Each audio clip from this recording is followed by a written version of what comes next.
मेरे प्यारे श्रोतागणों और मेरे प्यारे सब्सक्राइबर, मैं नरेंद्र वर्मा आपका भक्ति स्टोरी व्लॉग में एक बार से फिर स्वागत अभिनंदन करता हूं। जैसा कि मैं आजकल कुंभ प्रयागराज में हूं और मैंने आपको कुंभ के बारे में बताया, जो 144 वर्ष बाद ऐसा संयोग पड़ा है, जिसके बारे में मैंने आपको पूरी डिटेल वीडियो बताया। आज मैं अघोरियों के बारे में बताऊंगा। कुंभ का पर्व हो और अघोरियों की बात ना हो तो कुंभ का कुछ महत्व कम हो जाता है। आइए जानते हैं ये अघोरी लोग कौन होते हैं, इनका क्या रहस्य है, ये शव से संभोग क्यों करते हैं और शव को क्यों खाते हैं। कुछ बातें हैं जो मैं आपको बताना चाहता हूँ। बताने से पहले आपसे अनुरोध करूँगा, प्लीज़ व्लॉग को अधिक से अधिक लाइक करें, सब्सक्राइब करें, शेयर करें और बेल आइकॉन को प्रेस करें।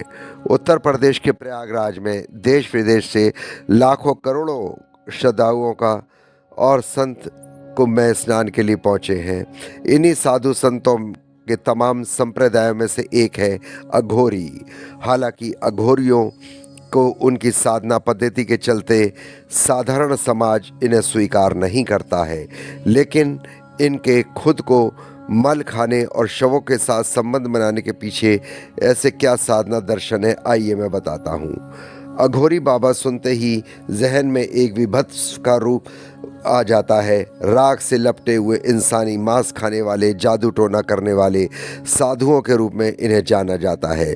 शब्द अघोरी शब्द का संस्कृत शब्द में मतलब होता है उजाले की ओर। साथ ही शब्द को पवित्रता और सभी बुराइयों से मुक्त समझा जाता है, लेकिन अघोरियों के रहन सहन के तरीके इससे बिल्कुल विरुद्ध ही दिखते हैं। अघोरियों के इस रहस्यमय दुनिया से जुड़े कुछ अनजाने पहलू मैं आपको बताता हूँ, जो मैंने कुंभ में एहसास किया।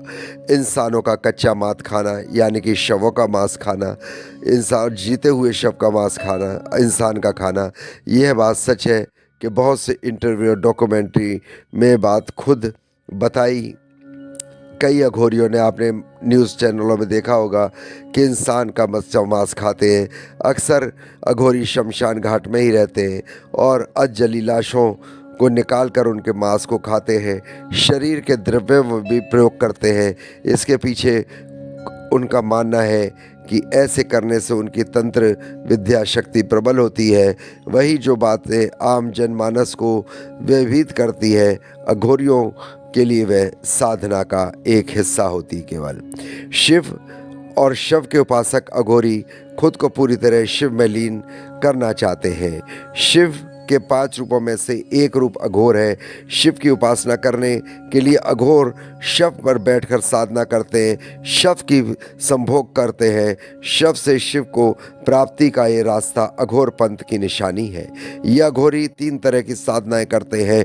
शव साधना, जिसमें शव का मांस मदिरा भोग लिया गया जाता है। शिव साधना, इसमें शव का एक पैर रखकर खड़े हो जाते हैं, शव के ऊपर साधना की जाती है। और शमशान साधना, जहां इनका हवन किया जाता है। शव के साथ शारीरिक संबंध, ये बहुत प्रचलित धारणा है। यह अघोरी साधु शवों के साथ ही उनसे शारीरिक संबंध भी बनाते हैं। यह बात खुद अघोरी भी मानते हैं। इसके पीछे कई कारण बताते हैं, जो मैंने बात की उनसे कईयों से, वो कैमरे में नहीं आना चाहते, कि शिव और शक्ति की उपासना करने का एक तरीका है। उनका कहना है कि उपासना करने से यह सबसे सरल तरीका है और इससे लोग डरते हैं। ये ईश्वर के प्रति हमारा समर्पण है। वो मानते हैं कि अगर शव के साथ शारीरिक क्रिया के दौरान भी मन ईश्वर भक्ति में लगा है तो इससे बढ़कर साधना का स्तर क्या होगा। सिर्फ शव ही नहीं, जीवितों के साथ भी संबंध बनाते हैं। इन साधुओं की तरह ये ब्रह्मचार्य का पालन नहीं करते, बल्कि शव पर राख से लिपटे मंत्रों और ढोल नगाड़ों के बीच शारीरिक संबंध बनाते हैं। यह शारीरिक संबंध बनाने की क्रिया साधना ही हिस्सा है, खासकर उस वक्त जब महिला का मासिक धर्म चल रहा हो। कहा जाता है ऐसा करने से अघोरियों की शक्ति बढ़ती है। शिव की वजह से ये धारणा करते हैं कि नरमुंड, और अगर अघोरियों की तस्वीरें देखी होंगी आपने, जो जरूर आपने देखा होगा, एक खोपड़ी किसी अघोरी के पास है, कोई नंगा है, कोई खोपड़ी में भोजन पात्र इस्तेमाल करते हैं, जिस कारण ये कापलिक कहा जाता है। कापल यानी खोपड़ी। कहा जाता है कि प्रेरणा उन्हें शिव से ही मिली थी। यह भी एक शिव को प्रसन्न करने की इनकी क्रिया है। शिव ने ब्रह्मा का सिर काटा था, उनका सिर लेकर पूरे ब्रह्मांड में चक्कर लगाया था। शिव के इसी रूप को अनुयायी अघोरी, इनको नरमुंड के रूप में भी जाना जाता है। सिर्फ कुत्ता पालते हैं अघोरी। अघोरियों को कुत्ते से बहुत प्रेम है। अन्य सभी जानवर जैसे गाय, बकरी, इंसान दूरी बनाने के लिए अघोरी अपने साथ एक अपने पास कुत्ता बनाए रखना पसंद करते हैं। हर इंसान अघोरी है। अघोरियों का मानना है कि हर व्यक्ति अघोरी के रूप में जन्म लेता है। उनका कहना है कि जैसे ही नन्हे बच्चे को अपनी गंदगी भोजन का कोई अंतर समझ नहीं आता, वैसे ही अघोरियों को हर गंदगी में कोई अच्छाई हर गंदगी में अच्छाई नज़र आती है कि वो बच्चे होते हैं। इनके पास एड्स और कैंसर की भी इलाज की बहुत सी अघोरियों ने ये दावा किया है कि उनके पास ऐसी बीमारी से इलाज करने की दवाएं हैं। ये वैज्ञानिक प्रूफ नहीं है, फिर भी अघोरियों का कहना है कि शरीर से जो तेल निकाल कर उनकी बड़ी से बड़ी बीमारी का इलाज ढूंढ लेते हैं। प्रयागराज में कुंभ में कई फर्जी अघोरी भी घूमे, जिनको मैंने देखा। जो बहुरूपी होते हैं, मात्र लोगों से पैसा ऐंठने के लिए अघोरियों का रूप बनाकर घूमते हैं। उनसे आप लोग भी सावधान रहें, बिल्कुल दूरी बनाए रखें। यदि आपको कोई समस्या हो तो आप हमें कमेंट्स बॉक्स में लिख सकते हैं, फ़ोन कर सकते हैं, और कुछ पूछना हो तो आप जानकारी ले सकते हैं। दोस्तों, ये थी अघोरियों के बारे में जो मैंने उनकी जानकारी दी। ये सिर्फ शिव के ही भक्त होते हैं, केवल शिव को मानते हैं। शिव शमशान के राजा हैं, इसलिए उनको अपना प्रतीक, अपना इष्ट देव भी मानते हैं।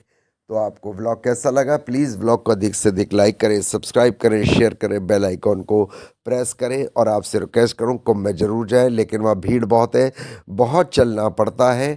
आप ये व्यवस्था को बनाए रखें, और आप भी ध्यान रखें कि यदि आप ठीक चाक चल सकते हैं 10-12 किलोमीटर, तो आप वहाँ जाएं। 10-12 किलोमीटर और आना जाना। और आप ये देख सकते हैं, बाकी बहुत ज़्यादा वहाँ भीड़ है, बहुत ज़्यादा। यहाँ पे मौनी अमावस्या से पता नहीं कितने करोड़ आएंगे। और भारत सरकार ने, यूपी सरकार ने सभी ट्रेनें फ्री कर रखी हैं। कोई भी आप कुंभ स्पेशल में बैठ सकते हैं। आपसे ₹1 किराया नहीं आने जाने का। हर आधे घंटे की हर जगह की ट्रेन है जो आपको जहाँ भी आपके गंतव्य पे छोड़ देगी। तो आप एक बारी कुंभ का आनंद लें। भारत सरकार और योगी सरकार उत्तर प्रदेश ने ट्रेनें फ्री कर रखी है। प्लीज़ व्लॉग को लाइक करें, सब्सक्राइब करें, शेयर करें।